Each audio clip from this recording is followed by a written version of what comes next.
let's talk about Bonefields.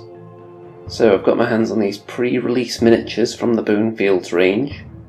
These are the Goblins, as you can tell by their slightly evil facial expressions. And while these particular models are in metal, the final products will all be in resin to the best of my knowledge.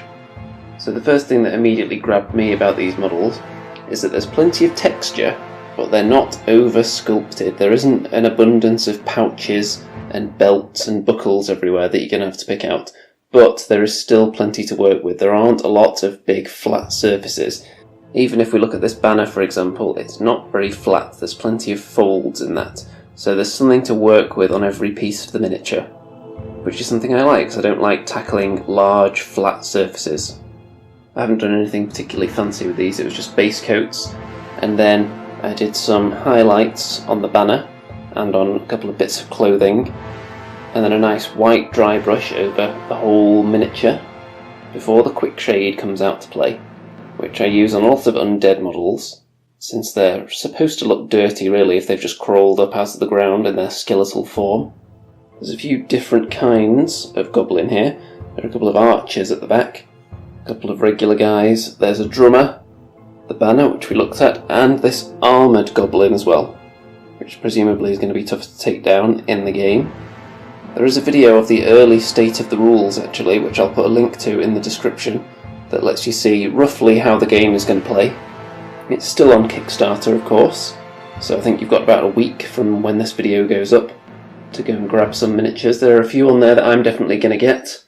One of the war machines I think would go nicely with my Undead Halfling army, and I think I'll probably get the Goblin Vampire to round off this little force I've got here.